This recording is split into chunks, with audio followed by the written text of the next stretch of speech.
चलिए तो आज हम लोग आगे पढ़ेंगे 3.4 चैप्टर 3 का 3.4 चैप्टर 3.4 का 3.4 guiding values of the Indian constitution, constitutional design chapter 3 class 9 का unit 3.4 guiding value of the Indian constitution, इसके बारे में हम लोग पढ़ेंगे। बोल रहा है understanding the overall philosophy of what our constitution is all about, we can do this in two ways। मतलब कॉन्स्टिट्यूशन को बनाने से पहले पीछे किस तरह का फिलॉसफी है उसको हम लोग कैसे जानेंगे। कॉन्स्टिट्यूशन का जो फिलॉसफी रहा है कॉन्स्टिट्यूशन बनाने के लिए, कॉन्स्टिट्यूशन के पीछे का बिहाइंड का जो फिलॉसफी रहा है उसको बनाने का रीज़न क्या था, क्यों ज़रूरी था, ये सब चीज़ हम लोग कैसे जानेंगे। तो बोला इसके जानने का दो तरीका है। पहला तरीका में बोलता है जो उसमें कॉन्स्टिट्यूशन बनाने के लिए we can understand by reading the views of some of our major leaders in our constitution. बोल रहा है कुछ ऐसे लोगों के बारे में हम लोग उसके आइडियाज़ को, उसके व्यूज़ को पढ़ेंगे जिससे कि हम लोग जानेंगे कि कॉन्स्टिट्यूशन को क्यों लिखा गया या कॉन्स्टिट्यूशन के पीछे का फिलॉसफी क्या था। जैसे कि हम कहते हैं B.R. अम्बेडकर के द्वारा, जवाहरलाल नेहरू, राजेंद्र प्रसाद के द्वारा जो लिखा गया बुक है या फिर उनका जो व्यूज़ है, उनके आइडियाज़ को अगर हम पढ़ेंगे कहीं भी बुक में तो हमको समझ में आएगा किस तरह का हम लोग की कॉन्स्टिट्यूशन के पीछे का फिलॉसफी क्या है।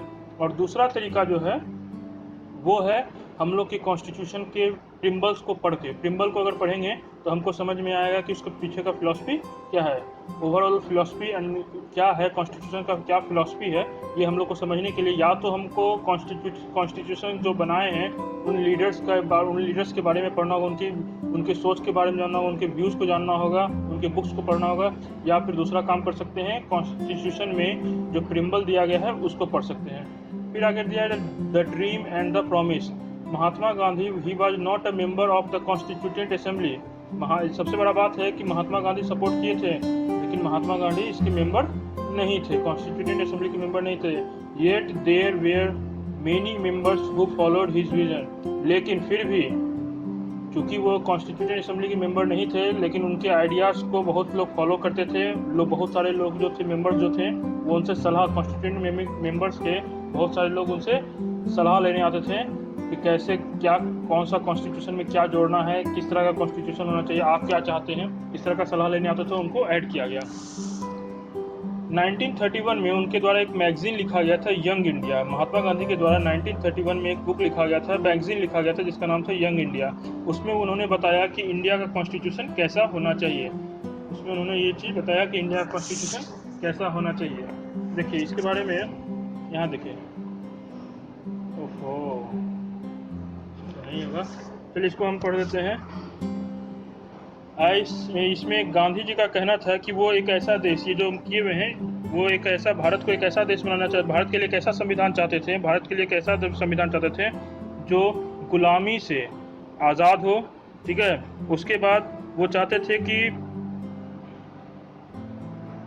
हर कोई देश को बनाने में, देश के डेवलपमेंट में हर किसी व्यक्ति का फुल एफर्ट हो, अपना एफर्ट हर कोई व्यक्ति लगाए, चाहे वो अमीर हो चाहे वो गरीब हो। हर व्यक्ति को यह एहसास होना चाहिए कि वो जो देश, भारत का जो संविधान है या फिर भारत का जो विकास हो रहा है उसमें उसका भी बराबर योगदान है। उसके बाद वो ऐसा देश चाहते थे, ऐसा कंट्री चाहते थे या ऐसा सोसाइटी चाहते थे जिसमें किसी भी तरह का हाई क्लास लो क्लास के लिए जगह नहीं हो। मतलब सभी लोग एक जैसे हैं, कोई हाई क्लास लो क्लास पीपल नहीं हो, सभी लोग एक साथ अच्छे से एक बहुत अच्छे माहौल में रह सके। उसके बाद दिया गया है कि ये अनटचेबिलिटी के खिलाफ भी आवाज़ उठाएं कि किसी भी तरह का अनटचेबिलिटी हमारे सोसाइटी में नहीं होना चाहिए। ये सब ये चाहते थे कि हम लोग के कॉन्स्टिट्यूशन में हो कि अनटचेबिलिटी नहीं हो, हमारे कॉन्स्टिट्यूशन में ऐसा कानून हो जिससे कि हाई क्लास और लो क्लास वाला फीलिंग नहीं हो, लोग आपस में लड़े नहीं, कि हम लोग के कॉन्स्टिट्यूशन में ऐसा कानून होना चाहिए जिससे कि इनटॉक्सिकिंग ड्रिंक्स, मतलब जैसे कि कहते हैं ना शराब या नशीली चीज़, इस सब चीज़ों के लिए हमारे देश में कोई जगह नहीं होनी चाहिए। Womens will enjoy the same rights as men, मतलब वुमेन्स को भी पूरा अधिकार मिलना चाहिए जैसा कि मेंस को मिला है। तब वो अगर ऐसा का संविधान बनाया जाता है तब वो सेटिस्फाई होंगे उस कॉन्स्टिट्यूशन से, यही उनका कहना था। मतलब सिंपल वे में अगर कहा जाए कि गांधी जी कैसा कॉन्स्टिट्यूशन चाहते थे तो वो पहला चाहते थे कि वैसा कॉन्स्टिट्यूशन हो जो कि कॉन्स्टिट्यूशन के वैसा कॉन्स्टिट्यूशन हो जिसमें कि हम लोग इंडिया आज़ाद हो, फ्री हो, कोई गुलामी नहीं हो, स्लेव नहीं हो उसमें। फिर दूसरा कि उस देश का गरीब आदमी को भी ये फील होना चाहिए कि वो कंट्री के मेकिंग में एफर्ट दे रहा है, अपना योगदान दे रहा है, मतलब कंट्री के डेवलपमेंट में अपना योगदान दे रहा है। तीसरा कि वो कंट्री में कोई भी हाई क्लास और लो क्लास पीपल नहीं होगा, सभी लोग एक जैसे होंगे। चौथा उनका कहना था कि इंडिया में किसी भी तरह का कोई अनटचेबिलिटी वाला प्रोसेस नहीं होना चाहिए, अनटचेबिलिटी को पूरी तरह से बैन कर देना चाहिए। चौथा शराब या नशीली पदार्थों को बेचना बंद करना होगा। और पांचवा वुमेन्स को वही राइट मिलना चाहिए, वुमेन्स को भी वो राइट मिलना चाहिए जो मेंस को दिया गया, मतलब मेन और वुमेन को दोनों को सेम राइट्स मिलना चाहिए। अगर ऐसा कॉन्स्टिट्यूशन में ये इन सभी चीज़ों पर ध्यान दिया जाता है तो उस कॉन्स्टिट्यूशन को गांधी जी बोले थे, तब मैं जाके उस कॉन्स्टिट्यूशन को सही मानूंगा, तब वो कॉन्स्टिट्यूशन मेरे हिसाब से होगा। आगे फिर दिया है कि गांधी जी और Mahatma doctor B R Ambedkar, Bhimrao Ambedkar और गांधी जी दोनों सोसाइटी में जो इनइक्वलिटी है वो दोनों को ख़त्म करना चाहते थे, लेकिन सोसाइटी की इनइक्वलिटी को ख़त्म करने का काम दोनों आदमी करना चाहते थे। लेकिन हुआ क्या कि बी आर अम्बेडकर जो थे उनको गांधी जी का जो भी विजन्स था उनको पसंद नहीं था, बराबर वो महात्मा गांधी के विजन्स को क्रिटिसाइज करते थे, उसका आलोचना करते रहते थे। इसी पे आगे चल के दिया है कि वो क्या बोले, गांधी जी जो हैं बी आर अम्बेडकर जो हैं वो एक स्टेटमेंट दिए कि 26 जनवरी 1950 के बाद किस तरह का जीवन होगा, भारत का जो स्थिति होगा वो किस तरह से होगा। 26 जनवरी 1950 के बाद उनका कहना था कि पॉलिटिकल इक्वलिटी होगा, कंट्री में पॉलिटिकल इक्वलिटी होगा, लेकिन उनका कहना था 26 जनवरी 1950 के बाद से भारत में पॉलिटिकल इक्वलिटी के नाम पे पॉलिटिकल इक्वलिटी देखा जाएगा, लेकिन सोशल और इकोनॉमिकल इक्वलिटी नहीं देखा जाएगा। हम लोग प्रिंसिपल पे चलेंगे, one man one vote and one value, लेकिन सोशल और इकोनॉमिक लाइफ में हम लोग को ये principle one man one vote का वन वैल्यू का प्रिंसिपल नहीं दिखेगा। मतलब इनका सिंपल सा कहना था कि 26 जनवरी 1950 से इक्वलिटी के नाम पे सिर्फ और सिर्फ पॉलिटिकल इक्वलिटी देखने के लिए मिलेगा, ना कि सोशल और इकोनॉमिकल इक्वलिटी देखने के लिए मिलेगा, ये उनका कहना था। बोला अगर इसी तरह से चलता रहा तो हमारे देश का जो पॉलिटिकल डेमोक्रेसी है वो संकट में आ जाएगा, ये उनका कहना था। ठीक है, आगे फिर बढ़ते हैं। फिलॉसफी ऑफ द कॉन्स्टिट्यूशन में हम लोग जानेंगे कि कॉन्स्टिट्यूशन में जो भी प्रोविजंस रखे गए हैं वो किस बेसिस पे रखे गए, कहाँ से लिए गए हैं, ये सब जानेंगे। तो पहला चीज है यहाँ पे दिया है कि फिलॉसफी ऑफ द कॉन्स्टिट्यूशन में values that inspired and guided the freedom struggle and were in turn nurtured by it, मतलब फ्रीडम कॉन्स्टिट्यूशन में कौन सा वैल्यूज को रखा गया कॉन्स्टिट्यूशन में, वैसे वैल्यूज को सबसे पहले जगह दिया गया, जो कि फ्रीडम स्ट्रगल के दौरान जिस वैल्यू का डिमांड होता था। लोग का कहना था कि हमको वोटिंग राइट चाहिए, तो इस सभी बातों को ध्यान में रखते हुए, वोटिंग राइट चाहिए, इन सभी बातों को ध्यान में रखते हुए वो लोग क्या किए, ये सबसे पहले उसी को ऐड किए। सबसे पहले जो फ्रीडम स्ट्रगल के दौरान जो भी बात को रखा गया था, जो भी वैल्यूज को डिसाइड किया गया था कि हम लोग को ये चाहिए, अंग्रेज से जो डिमांड करते थे, इन्हीं सभी चीज़ों को वो लोग क्या किए, अपने भारत के कॉन्स्टिट्यूशन में डाले और उसको डेमोक्रेसी का इंडियन डेमोक्रेसी का बेस बनाए। फिर आगे चल के यही सब जो था छोटा छोटा प्रोविजन बन गया, यही सब आगे चल के the constitution begin with a short statement of its value. Constitution start होता है एक शॉर्ट स्टेटमेंट से, और इसमें क्या होता है, ऑफ इट्स वैल्यू, इसका वैल्यू भी उसमें पता चलता है। कॉन्स्टिट्यूशन जो है एक शॉर्ट स्टेटमेंट, जिसको कि हम लोग कहते हैं प्रिम्बल, वो शॉर्ट स्टेटमेंट से ही उसमें बेसिक वैल्यू है। कॉन्स्टिट्यूशन का जो बेसिक वैल्यू है वो देखने के लिए हम लोग को मिलता है हमारे कॉन्स्टिट्यूशन में। हमारे कॉन्स्टिट्यूशन का जो प्रिम्बल है उसमें हम लोग को देखने मिलता है कॉन्स्टिट्यूशन का बेसिक वैल्यू। और ये जो प्रिम्बल बनाने का आइडिया ये कहाँ से था, ये अमेरिका से लिया गया है। अमेरिका से ही सभी कंट्री जो है प्रिम्बल बनाने का आइडिया लिए और अपना कंट्री के कॉन्स्टिट्यूशन का प्रिम्बल बनाए। अमेरिका से ये लिया गया है। ठीक है, देखिए जो भी धाराएं, जो भी प्रोविजंस, जो भी सेक्शंस, आर्टिकल्स जो भी बना है वो सब का सब प्रिम्बल में दिया गया बेसिक वैल्यू से जुड़ा हुआ है। सब का सब प्रिम्बल में दिया गया बेसिक वैल्यू से ही जुड़ा हुआ है, ये बात ध्यान रखना है। आगे बढ़ते हैं, यहाँ पे लिखता है the preamble of the constitution read like a poem on democracy. It contains the philosophy on which the entire constitution has been built. It provides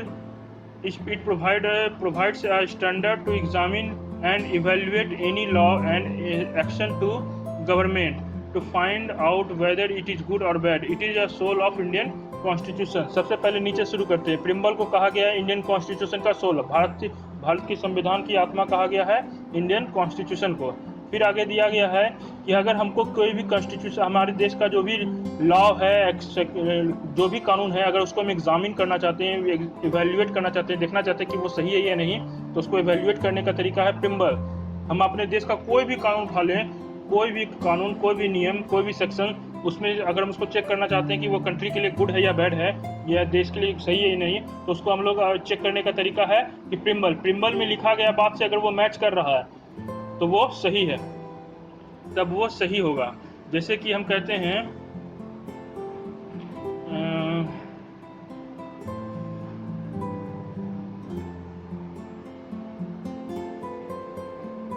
जैसे देखिए इक्वलिटी वाला है, इक्वलिटी वाले ऑप्शन को हम लोग ध्यान देते हैं तो इक्वलिटी में क्या कहा गया था? इक्वलिटी में कहा गया है कि हर कोई आदमी कानून के सामने बराबर होगा और कोई भी उसके ऊपर, गवर्नमेंट भी उसके ऊपर किसी भी तरह का प्रेशर नहीं बना सकता। The government should ensure equal opportunity for all. Government को ये इंश्योर करना होगा सभी को इक्वल अपॉर्चुनिटी मिल रहा हो। लेकिन हम लोग जो बात करते हैं मुस्लिम धर्म में 3 तलाक वाला था, 3 तलाक कानून को हटा दिया गया। लेकिन 3 तलाक में क्या था? 3 बार तलाक बोले का डिवोर्स हो जाता था। लेकिन यही इंडियन कॉन्स्टिट्यूशन में क्या किया गया? अमेंडमेंट करके 3 तलाक को हटा दिया गया इक्वलिटी के। अब जो हटाया गया ये किस बेसिस पे हम चेक करेंगे? 3 तलाक को हटाया गया, क्या ये सही है या गलत है? तो हम अपने कॉन्स्टिट्यूशन का प्रिम्बल को देखेंगे। प्रिम्बल में एक वर्ड दिया गया इक्वलिटी। इक्वलिटी होना चाहिए। जब पुरुष महिला को 3 बार तलाक बोल के तलाक दे सकता तो महिला भी 3 बार बोल के तलाक दे सकती थी। ऐसा तो होता नहीं था, तो इसलिए इक्वलिटी को दिखाते हुए क्या किया गया? 3 तलाक सिस्टम को ही बैन कर दिया गया। तो यहाँ पे पता चलता है कि कॉन्स्टिट्यूशन में, हमारे कॉन्स्टिट्यूशन में जितने भी आर्टिकल, सेक्शंस बने हुए हैं, वो सभी को चेक करने के लिए हम लोग प्रिम्बल का यूज कर सकते हैं। उसके जरिए हम लोग उसको एग्जामिन कर सकते हैं, इवैल्यूएट कर सकते हैं कि हमारे देश का जो कॉन्स्टिट्यूशन में जितना भी आर्टिकल है वो गुड है और या बैड है हमारे देश के लिए। ठीक है,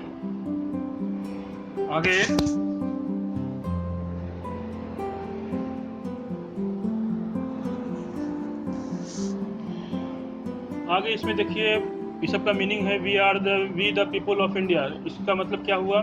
the constitution has been drawn up and enacted by the people through their representatives and not handed down them by king और एनी आउटसाइड पावर। मतलब कह रहा है, इसका मतलब क्या है? प्रिम्बल में देखिए ये पहला लाइन लिखा हुआ है we the people of India. इसका मतलब होता है कि इस देश के कॉन्स्टिट्यूशन के हिसाब से इस देश का गवर्नमेंट जो होगा, इस देश का गवर्नमेंट जो होगा लोगों के द्वारा ही चुना जाएगा। वो जब भी होगा वहाँ के कंट्री के, इस देश का जो भारत का जो कॉन्स्टिट्यूशन, भारत में जो भी गवर्नमेंट बनाएगा वो इलेक्टेड रिप्रेजेंटेटिव ही होगा, ना कि कोई राजा या फिर आउटसाइड बाहर दूसरा देश भारत पे रूल करेगा। आगे बढ़ते हैं सोवर्जिन पे। सोवर्जिन का मतलब दिया है कि people have supreme right to make decisions on internal as well as external matter. No external power can dictate the government of India. बोल रहा है सोवर्जिन का मतलब people have supreme right। हर आदमी के पास अपना पावर होना चाहिए कि वो अपना फैसला खुद ले सकता है, अपने घर के फैसले के बारे में और बाहर का भी। कोई दूसरे लोग या कोई दूसरा देश उस पर रूल नहीं कर सकते। यहाँ पे जो पीपुल लिखा है, यहाँ पे एक्चुअल में पीपुल नहीं, ये कंट्री के बारे में कह रहा है। सोवर्जिन का मतलब क्या हो गया?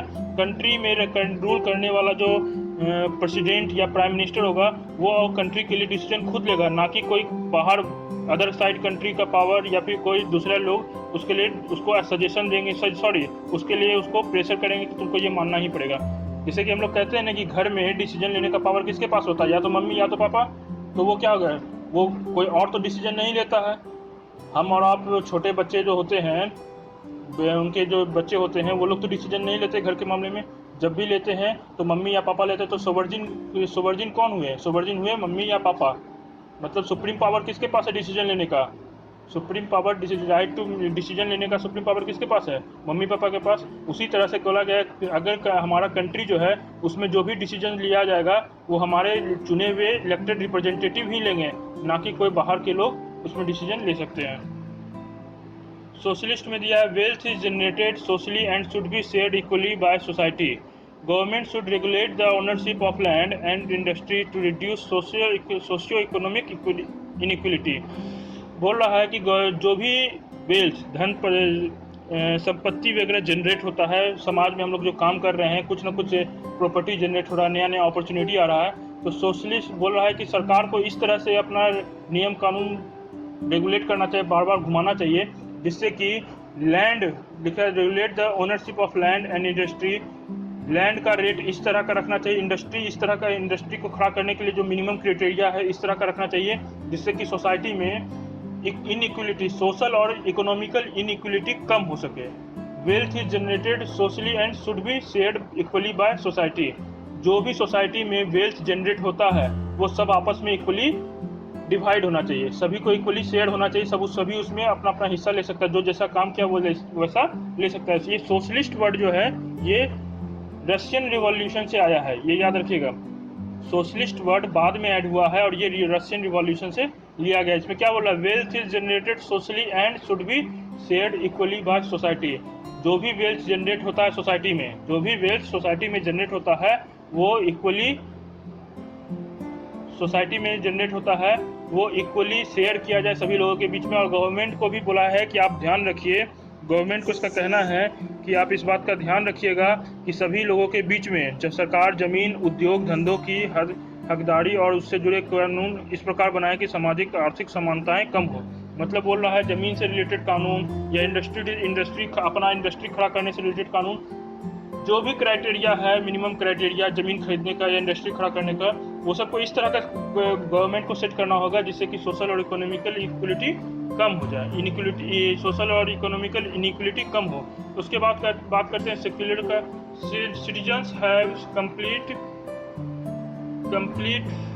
Freedom to follow any religion. मतलब बोल रहा है कंट्री के सिटीजन्स को कोई भी रोक नहीं सकता है, उसको जो भी मन होगा वो रिलीजन को चुनेगा, इंडिया के सिटीजन को। उसके बाद फिर आगे दिया है इसी में कि इसके बाद आगे दिया है गवर्नमेंट, इसके बाद आगे दिया है but there is no official religion. मतलब कंट्री का, हमारे देश का कोई भी ऑफिशियल रिलीजन नहीं होगा, ना स्टेट का ना ही कंट्री का। Government treats all religious beliefs and practices with equal respect. Government जो है वो सभी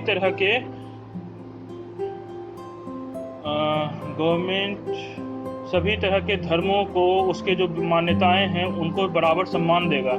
जैसा वो हिंदू धर्म को सम्मान देता है वैसा ही वो सम्मान मुस्लिम धर्म को देगा, वैसा ही सिख को देगा, वैसा ही ईसाई को देगा। मतलब बोला है गवर्नमेंट किसी के साथ भी भेदभाव नहीं कर सकता है उसके रिलीजियस के हिसाब से, सभी को इक्वल रिस्पेक्ट देना होगा। डेमोक्रेटिक का मतलब क्या हुआ, डेमोक्रेटिक में a form of government where people enjoy equal political rights. एक ऐसा गवर्नमेंट जहाँ पे कि लोग जो है इक्वल पॉलिटिकल राइट्स का एंजॉय करें, इलेक्टेड और वो अपना रिप्रेजेंटेटिव को खुद चुन सके और वो उसको अपना जिम्मेदारी सौंप सके कि हाँ आप मेरे लिए डिसीजन ले सकते हैं। The government is run according to some basic. और गवर्नमेंट, इसमें क्या होता है डेमोक्रेटिक में, गवर्नमेंट के ऊपर भी कुछ कानून होता है, गवर्नमेंट को भी उस कानून के अंदर में रह के काम करना पड़ता है। फिर आगे बात करते हैं रिपब्लिक। रिपब्लिक का मतलब होता है the head of the state is an elected person and not a hereditary position. बोलता है जो भी हेड ऑफ द स्टेट होगा वो एक इलेक्टेड पर्सन होगा, चुना गया होगा। रिपब्लिक का मतलब है जो देश का जो शासक होगा वो हमेशा जनता के द्वारा चुना जाएगा, ना कि कोई हेरिडेटरी पोजीशन। का मतलब क्या होगा कि राजा का बेटा या मंत्री का बेटा या राष्ट्रपति का बेटा ही राष्ट्रपति बनेगा, ऐसा नहीं होगा। जो राष्ट्रपति बनने का हकदार होगा वोट किया जाएगा और जो जिसको ज़्यादा वोट मिलेगा वही राष्ट्रपति बनेगा। जस्टिस में दिया है citizens can not be discriminated on the ground. मतलब बोल रहा है सिटीजन के साथ किसी भी तरह का डिस्क्रिमिनेशन नहीं किया जा सकता है। किस आधार पे, कास्ट के, रिलीजन के, जेंडर के और सोशल इनइक्वलिटी के आधार पे किसी भी तरह का उसके साथ भेदभाव नहीं किया जा सकता है। Government should work and welfare of the specially of the disadvantage group. Government इसके लिए काम कर रहा और कुछ समूह भी है, कुछ सरकारी और गैर सरकारी समूह भी है जो ये ध्यान रखे हुए कि किसी भी तरह का जस्टिस मिलने में किसी भी तरह का किसी को कोई प्रॉब्लम नहीं हो। लिबर्टी का मतलब दिया है there are no unreasonable restrictions on the citizens in what they think. बोल रहा है लोगों के ऊपर कोई अनरीजनेबल रिस्ट्रिक्शन नहीं है। रिस्ट्रिक्शन होगा, लेकिन अनरीजनेबल, बिना मतलब का कोई आपको कोई रोक नहीं सकता है। आप अपना जो मन में आएगा वो सोच सकते हैं, आप वो बोल सकते हैं, दूसरों तक जा सकते हैं। लेकिन अगर आपके सोच से, आपके बातों से दूसरे को नुकसान होता है या फिर कंट्री को किसी तरह का नुकसान होता है, तो आपके सोच पे रिस्ट्रिक्शन लगाया जाएगा। इसीलिए यहाँ पे लिखा है there are no unreasonable restriction. बिना मतलब का आपको रोका नहीं जाएगा, आपकी आज़ादी को आपसे छीना नहीं जाएगा, लेकिन आपकी आज़ादी से अगर दूसरों को तकलीफ होगा तो आपकी आज़ादी को भी छीना जा सकता है। इक्वलिटी का मतलब all are equal before the law, ये वाला बताएं। The traditional social inequality have to be ended. हर कोई व्यक्ति कानून के नज़र में बराबर है, सब समान है। The government should ensure equal opportunity for. Government को ये ध्यान देना होगा कि सभी को इक्वल अपॉर्चुनिटी मिले आगे बढ़ने का। इक्वलिटी का मतलब ये नहीं होता है कि कानून के नज़र में सब बराबर है और सभी को जो हमको मिल रहा है वही उसको मिलना चाहिए, नहीं। इक्वलिटी का मतलब होता है कि आपको सभी को, कंट्री के सभी सिटीजन्स को एक मौका, एक अपॉर्चुनिटी, इक्वल अपॉर्चुनिटी, जो अपॉर्चुनिटी हमको मिल रहा है वो ये अपॉर्चुनिटी दूसरे को भी मिलेगा, तब वो इक्वलिटी कहा जाता है। मतलब आगे बढ़ने का अपॉर्चुनिटी जैसे हमको मिला वैसे दूसरे को भी अगर मिलता है तो वो इक्वलिटी कहलाता है। फ्रेटर्निटी मतलब all of us should be behave as if we are member of the same family. मतलब इंडिया में जितने भी लोग हैं सभी को आपस में ये ऐसे रहना है जैसे कि हम लोग फैमिली मेंबर, चाहे वो हिंदू, मुस्लिम, सिख, ईसाई, सब को साथ में मिलके फैमिली मेंबर के जैसा रहना है। No one should treat fellow citizens as inferior. किसी के साथ भी किसी तरह का कोई व्यवहार नहीं होगा, दूसरे नागरिक, ऐसा नहीं कि वो दूसरे देश का, ऐसा कोई व्यवहार नहीं किया जाएगा। ये था इसमें प्रिम्बल में इतना जो वर्ड है इसको ध्यान से रखिएगा दिमाग में, ये सब जरूरी है। इस सब का डेफिनेशन भी आता है, इसका मतलब क्या होता है, इसे भी पूछा जाता है। आगे फिर इसमें दिया है इंस्टीट्यूशनल डिजाइन। बोल रहा है कॉन्स्टिट्यूशन में, हमारे देश का जो कॉन्स्टिट्यूशन है उसका इंस्टीट्यूशनल डिजाइन क्या है, उसमें क्या चीज़ है। कॉन्स्टिट्यूशन में बोला गया बहुत बड़ा हिस्सा, कॉन्स्टिट्यूशन का बहुत बड़ा हिस्सा जो है वो क्या चीज़ को है, वो किस मामले में दिया गया है, इंस्टीट्यूशनल अरेंजमेंट के मामले में। कॉन्स्टिट्यूशन में बहुत सारा जो प्रोविज़न है, बहुत बड़ा हिस्सा जो प्रोविज़न का है वो इंस्टीट्यूशनल अरेंजमेंट के, मतलब सरकार कैसे चलेगा, क्या काम करना है, कौन सा विभाग है, किसके पास क्या पावर है, इस तरह का ज़्यादा हमारे संविधान में ज़्यादा से ज़्यादा चीज़ दिया गया है। आगे फिर इसमें दिया है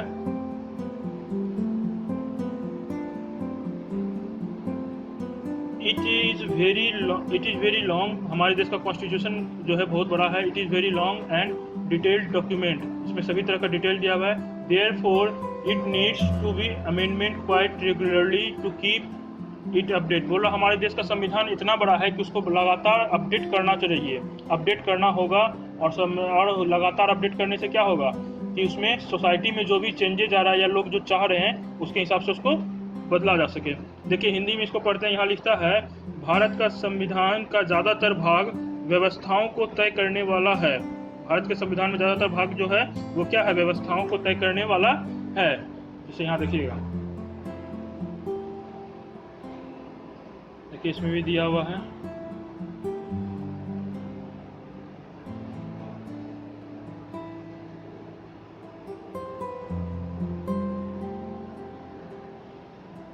क्या लिखता है,